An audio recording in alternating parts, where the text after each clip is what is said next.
Good afternoon, everyone, and welcome to this National Apprenticeship Week 2025 here at the R&M Group. We are celebrating it throughout the week. And today we have our first webinar of the week on apprenticeships and all you need to know about hiring an apprenticeship, looking after an apprenticeship. And we have our resident expert, James Godsall, who is our Director of Employer Partnerships and Apprenticeships. And he will be guiding everyone through a presentation all about apprenticeships. So as I say, this is National Apprenticeship Week, which is why we're holding these webinars this week. Please pop your questions in the chat and we will do our best to answer them as we go through. So James, without further ado, over to you to talk everyone through apprenticeships. Thank you, Lucy. So I'll just share my screen and start the presentation.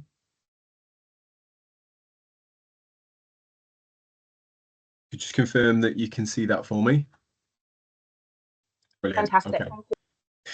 Lovely. Yeah. So the idea of this webinar really is to give everyone an overview of apprenticeships in general. We do go into specifics and we try and give hints and tips where we can. Apprenticeships are changing all the time. There's just been an announcement today around functional skills for maths and English, and with the emergence of Skills England as the regulatory body that's going to manage apprenticeships moving forward, it's highly likely that there'll be further changes, hopefully positive. And I think what this change today demonstrates is that the government is listening to what businesses are saying with regards to apprenticeships. So a little bit about us. We are a combination of 3 FE colleges and an HE institution called the University Centre Rotherham. We operate across North Nottinghamshire and South Yorkshire, and we operate apprenticeship training from level 2 right the way through to level 7. So what's an apprenticeship? Well, an apprenticeship is essentially a job with training. It's all around developing skills, knowledge and behaviours in a real world work environment. And what that means is that it's very much a tripartite agreement between us as a training provider, the apprentice, whether that is an apprentice coming directly out of school or an experienced member of staff that you're looking to upskill through the apprenticeship scheme, and you as an employer. And it's very much around picking the best bits of those skills and knowledge to build that apprentice's portfolio of evidence. So for example, there may be some elements that are better placed for us to do at college because we can put it in a simulated environment where mistakes can happen and they won't cause any business continuity issues. But equally, you might decide when you're doing the training plan for your apprentice that there are actually elements that you would rather do at work because you feel like they would offer more rich examples as part of their portfolio. And that would all be done at the beginning when we create that individual learning plan. Apprenticeships are between a year and up to 4 years. So for our plumbing apprenticeships, for example, they last 4 years, which is a big commitment to make at 16 or at any age, really. But it's all around skills, knowledge and behaviours and having that portfolio of evidence that is holistically built over the course of the apprenticeship, whether that is a year or 4 years, and making sure that we can demonstrate incremental progress. So for example, at the beginning of the apprenticeship, we would look for the basics of a particular trade or a particular discipline such as management. And as we went through, we would slowly introduce more complex theories, more complex tasks, more complex write-ups, and that would be done by the apprentice, uploaded to their portfolio, and at the end we would put them through an endpoint assessment where that would be tested by an independent third party that would come in and assess that apprentice. They normally do that in one of 3 ways. A practical assessment, so you can imagine if it's a construction or engineering trade, they will come and watch you working at work and observe how you operate and make sure you're operating at the standard that is expected. There may be an online assessment, which may be a multiple choice test or some short online assessments. And then there will nearly always be a professional discussion. And the professional discussion is an opportunity for the apprentice to talk about their skills, knowledge and behaviours with an independent endpoint assessor. And that's really there to fill out the gaps that may be present from the multiple choice test and any practical assessments as well. So just to give you a bit of an overview of what the different levels mean, a level 2 apprenticeship, or what we would call an intermediate apprenticeship, is essentially a GCSE equivalent. It's the gateway to the higher levels, but equally for some people that might be exactly what they need for their job role, whether that's in care, childcare, bricklaying, engineering, any area. But normally you would complete an intermediate apprenticeship and progress on to an advanced apprenticeship, which is the equivalent of A levels or the first year of university. After that, you would go on to one of our higher apprenticeships if there was an appropriate pathway, and they operate from levels 4 right the way through to level 7. And below that, there is a degree. The difference between a high apprenticeship and a degree apprenticeship is that a high apprenticeship won't necessarily contain a high level degree. It will normally contain a high level qualification. So, for example, our level 7 senior leader apprenticeship comes with a level 7 diploma from the Chartered Management Institute.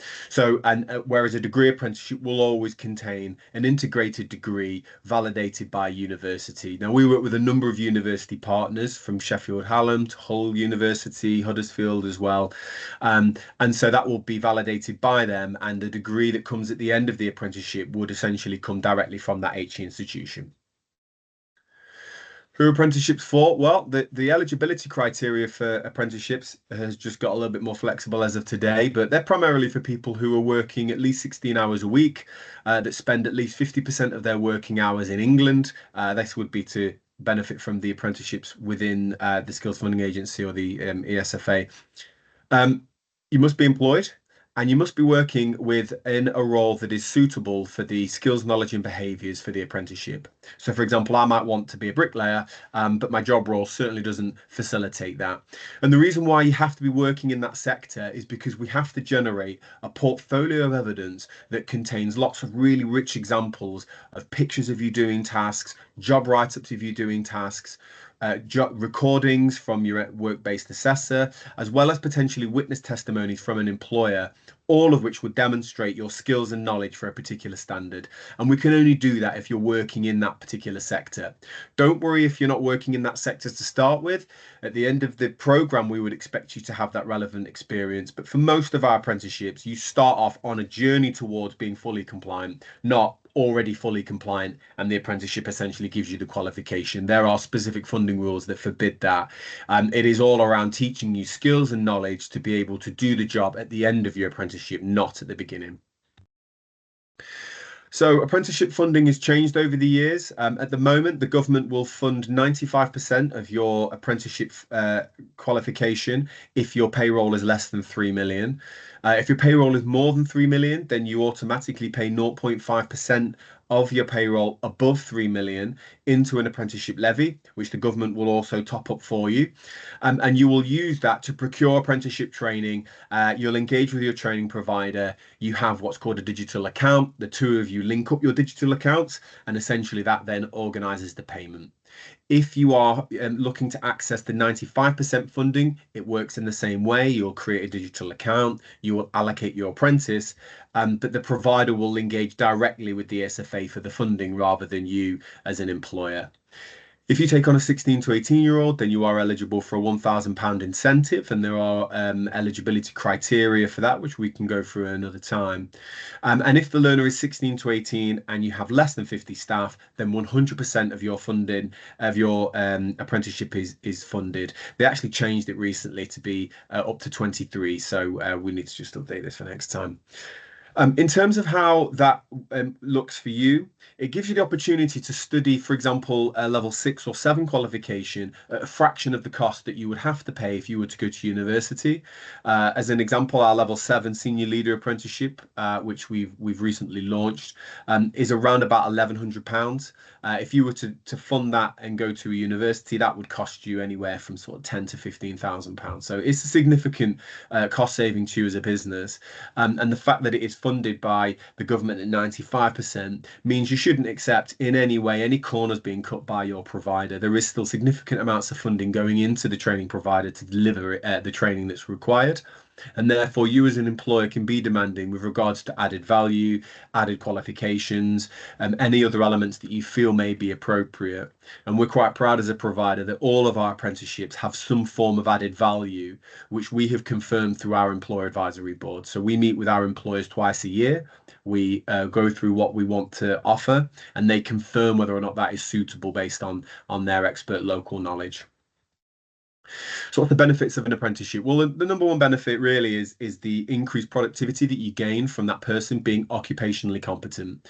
So we really have two routes into an apprenticeship. You can hire an apprentice, and we operate a fully funded recruitment service that we offer. We recruit from our existing student workforce, and look to, you know, the 3,500 students that we have on full-time courses at each college site, and we look to try and get those into placements. But equally, we spread the net wider than that. We engage with community organisations, we speak to local schools, and we advertise on the apprenticeship website, which is where all traffic for apprenticeship recruitment is directed. What that means is you're getting a very broad range of candidates. We recruit based on your criteria. So my advice to employers is to make sure that you're being really clear with your provider. How important is maths and English? Is it something that is a deal breaker, in which case you need to make sure it's advertised in that way? What are the requirements around transport links? How easy is it to get to your site? And these are all things that you need to consider when you're recruiting. It's sometimes, when you're recruiting skilled staff, a bit of a no-brainer that the person will drive, or that they'll come with the relevant qualifications. What we're really looking for when it comes to apprenticeship recruitment is those behaviours. What type of behaviours do you want to see from this apprentice? Because we're going to work together to train them to become occupationally competent. They won't necessarily arrive at your employment occupationally competent. So it's really important that you are clear what kind of behaviours are you expecting to see, because they are things that we can check before they come to you. The second route would be taking existing staff and upskilling them. And I'll use management as an example, because that's something that tends to spread across the different industries. We find that 4 out of 5 managers are what are called accidental managers. They're people that have been good operators and have been promoted into management roles. There doesn't tend to be underpinning training always associated with that. They tend to learn on the job. So using the apprenticeship scheme gives you a longer opportunity to train those people. So our team leader apprenticeship, as an example, has 12 workshops. So if you was to put them on a 10-week or a 12-week training course, that's great. And it will definitely have benefits to you as a business. The benefit of the apprenticeship is, because it's over a longer period of time, we can really embed those skills and knowledge into that worker and make sure that they are applying the theories that we're teaching them on a day-to-day basis. It's sometimes challenging to take what you're learning in a classroom and apply it. Those work-based visits are all around embedding that knowledge. So you've learned this thing about, for example, setting smart targets. What's that going to look like for you in your business? How are you going to apply it? Let's see some examples and let's work through that. And then let's pull in the employer and their mentor to see how they can benefit and utilize it as well. It also helps in terms of reducing staff turnover. If you have a high reliance on agencies, it helps to reduce your agency spend as well, because what you're doing is bringing in those entry-level roles and outsourcing that recruitment to a third party, namely ourselves or any other provider. There's also a requirement for off-the-job training. Off-the-job training rules change. It used to be 20% of your job role. They've now changed it to just a flat 6 hours a week.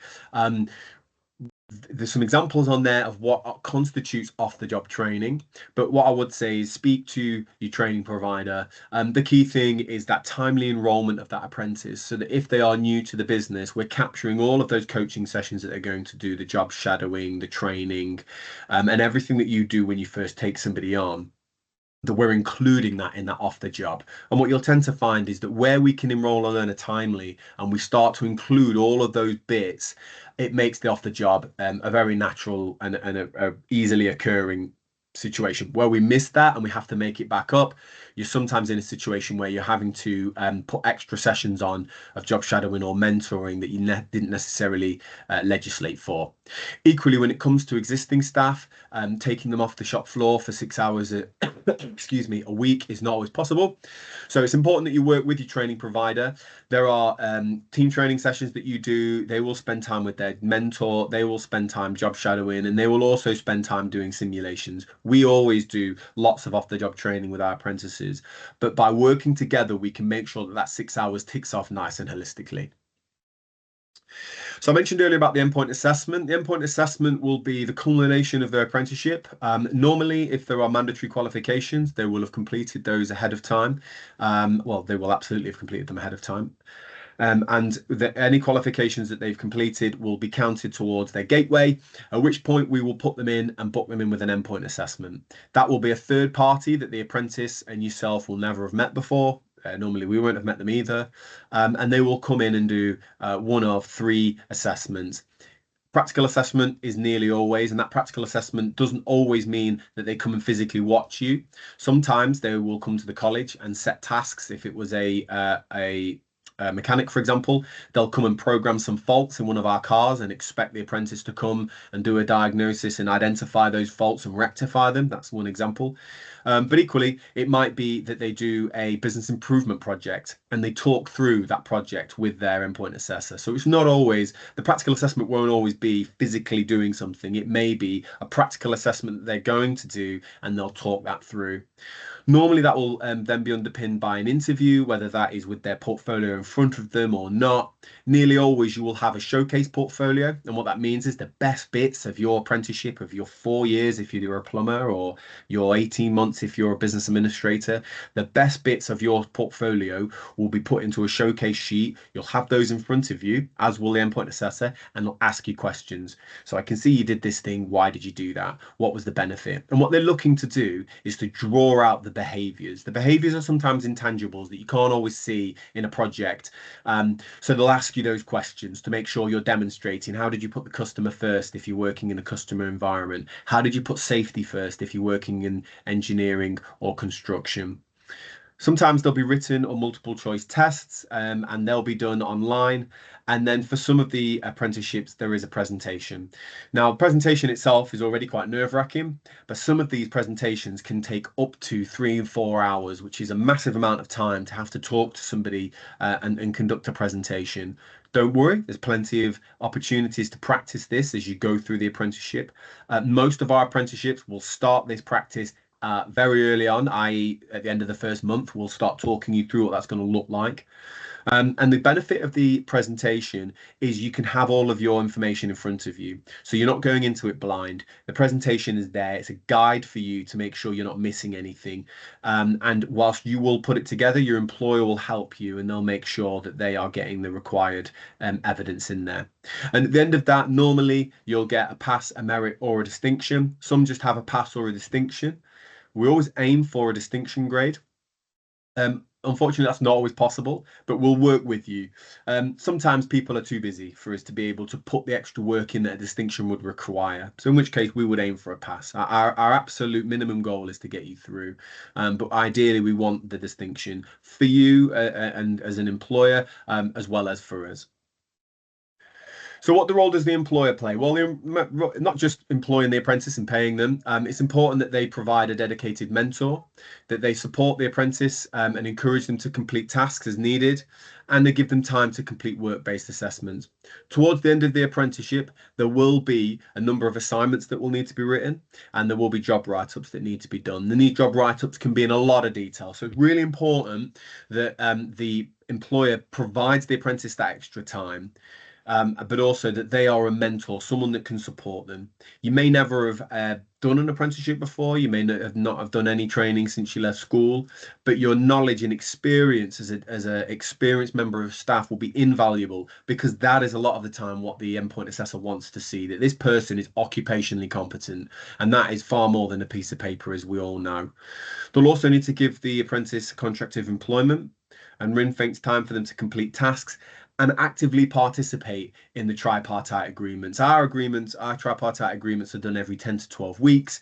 It's really important that the employer is always at those so that we can talk through what's gone well, what we need to work on. That's also an opportunity for the employer to turn around and say that there's some things that they think the apprentice is struggling with as well. And that's the beauty of the tripartite agreement. It's not just us and the apprentice talking through their qualification. It's about the whole thing. How are they getting on at work? What new tasks are they going to be doing in the next 8 to 10 weeks that we can make sure we facilitate at college?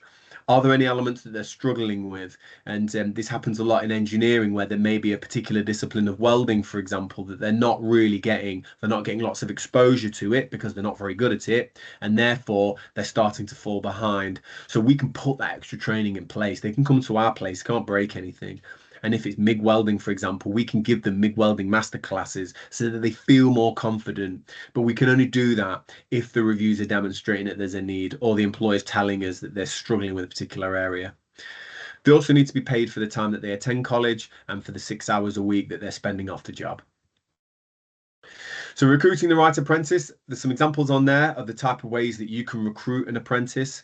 One of the things we would absolutely recommend is that you engage with your local college, speak to them about your requirements, your potential job roles that you may have. All of our T-level learners, for example, need to do a substantive placement out in industry, so you can get a really good look at that individual before you offer them an apprenticeship. And you could potentially have them a day a week for a period of time to really make sure that it's the right fit for you, the right fit for them, that they can get to you easily, that they're a right fit personality wise. And it just makes that decision a lot easier for you. There's no real obligation for you to take on a T-level apprentice, a T-level learner to an apprenticeship, but equally it's a great talent pipeline for you. Equally, staff members and friends, their nieces, nephews, sons, daughters are always looking for roles. That's a great way to start to, again, to look at, is that person going to be right for us? And if you're ever unsure, speak to your local training provider, speak to your local college, and you can also speak to the National Apprenticeship Service as well, and they will help supply you with job descriptions for you to have a look at. Make sure you get the right type of job role out there, and of course you can always use the different social media platforms as well. So some hints and tips. The first thing is to make sure that you create a really strong onboarding experience. We lose anywhere from sort of 10 to 15% of our apprentices within the first 6 weeks of their apprenticeship, i.e. they start with their employer, it's not what they thought it was going to be, they're not enjoying it, and they very quickly withdraw. And we have measures in place to make sure that we guide them onto another suitable qualification, whether that's with us or externally. But if we invest in that really strong onboarding experience, it helps to set the tone for the rest of the apprenticeship. The apprentice needs to feel like they've got a career, but also that there's a career development plan for them. They're not just going to be sat on their machine for the rest of their career, that they're going to get some investment in different areas of the business. And sometimes that means that they're going to be doing stuff that isn't necessarily related to their apprenticeship, but it's about broadening out their experience and giving them that opportunity to learn the business from different angles. It's really important that you work with your training provider on this. There will obviously be an induction at college. We have induction to all of our machinery. If there's machinery that you're going to be using with yourselves, it's important that we know which type of machinery that is, so we can be sympathetic to it when we're at college. And also you can start to look at that really clear plan for off-the-job training. What's that going to look like? How do we safeguard that time, especially if we are looking at existing staff? I'm currently doing the senior leader apprenticeship myself. Finding 6 hours a week is not possible with the type of job role that I have. So it's important that I work with my mentor to identify, well, when are those times going to be applicable? When can I spend time with a mentor, learning new things and helping to develop my skills, knowledge and behaviours, as well as everything that is offered as part of my training provider. Make sure you train your mentors. I think this goes double for those types of roles where safety is really important. I think mentors oftentimes are your shop floor guys that are really good at particular tasks. It's important that they are trained in how to give feedback to young people, how to make sure that you give constructive feedback that also challenges the apprentice. I think oftentimes we either don't have difficult conversations with apprentices because we're worried about upsetting them, or we have that conversation in a way that just upsets them anyway. And I think that there's actually a really strong middle ground where we can give robust feedback to apprentices that they will take in a positive way. We offer a number of different mentor training programs. We do some webinars, there's some face-to-face sessions, and we're just about to launch our Mentoring for Success, which is the next step up from our normal mentor training. So I think your training provider should be offering that for your mentors. They are a big part of making sure that your apprentice is successful. Make sure your apprentice explains the skills, your provider, explains the apprenticeship skills, knowledge and behaviours. They will be expected to demonstrate all of that as part of their apprenticeship. And it's really important that you don't think, for example, well, we're a machining company, I'll take on a machinist apprentice, because there may be parts of that apprenticeship that you are not able to demonstrate because of the type of nature of the work that you do. So it's really important that you're upfront with your provider. What am I going to be expected to provide? And if there are elements that you can't provide, but the vast majority of the apprenticeship is suitable, then there are ways around that. There's some simulation that can happen at colleges for some apprenticeships, but equally we have networks with over 800 employers.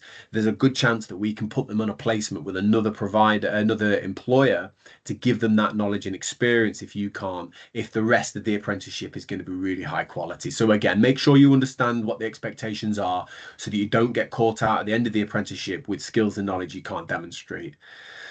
Where possible, involve parents in the recruitment. We know from not just our apprenticeships, but also from our study programs, how important parents and guardians are in making decisions for young people.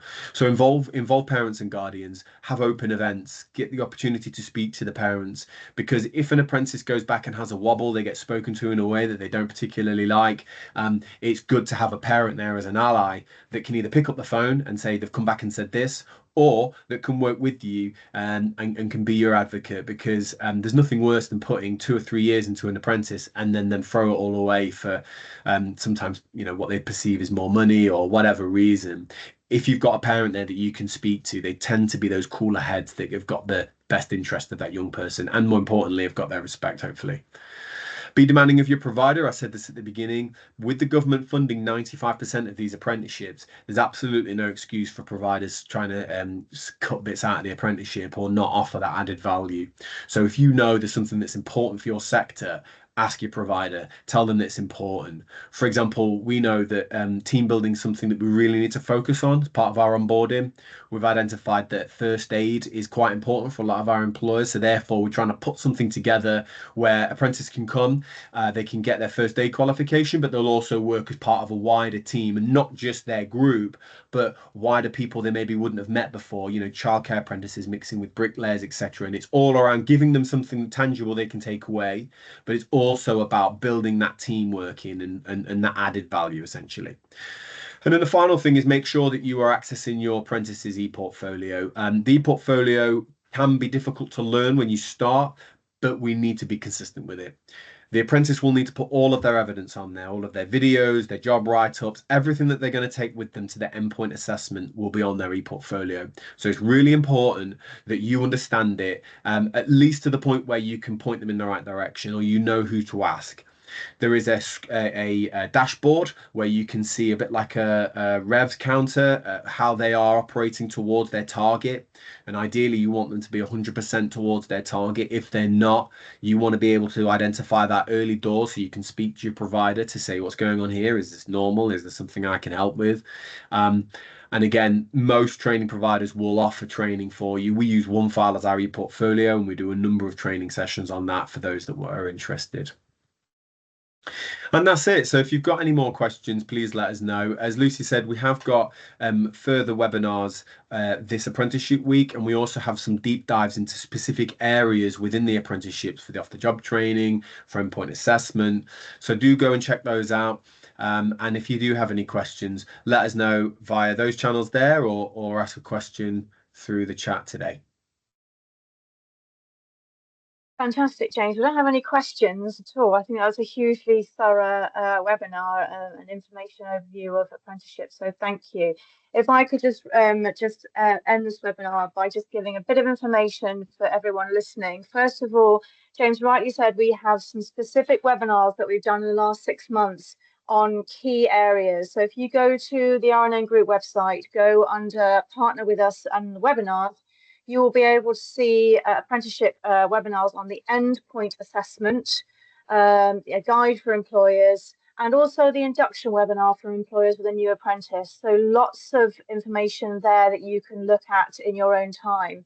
Additionally, we have publications that you could be interested in on the RNN Group website. So if you look under About Us and our publications, there is a whole section on apprenticeship publications, and you can see, an introduction for employers. You can have, there's a funding booklet, manager's guide, progress reviews booklet, all of those booklets that you can have a quick look at and read through. And then there's a whole area on the RNN Group website on apprenticeships. Again, if you go on to partner with us, there's a whole section dedicated to apprenticeships for employers. Finally, obviously, it is National Apprenticeship Week, and today is Employer Tuesday. On Thursday, we have another webinar, which we will be talking about functional skills at 1 o'clock too. So do tune into that. And if you missed today's webinar, this will be available for you to watch in the next few hours too. So all remains to me is thank you, James, very much for your time today on the webinar and giving of your expertise, which is excellent. Thank everyone for tuning in, and we look forward to seeing you at a future webinar. Thank you all and have a great day. Thanks, everyone. Bye-bye. Bye-bye. Bye.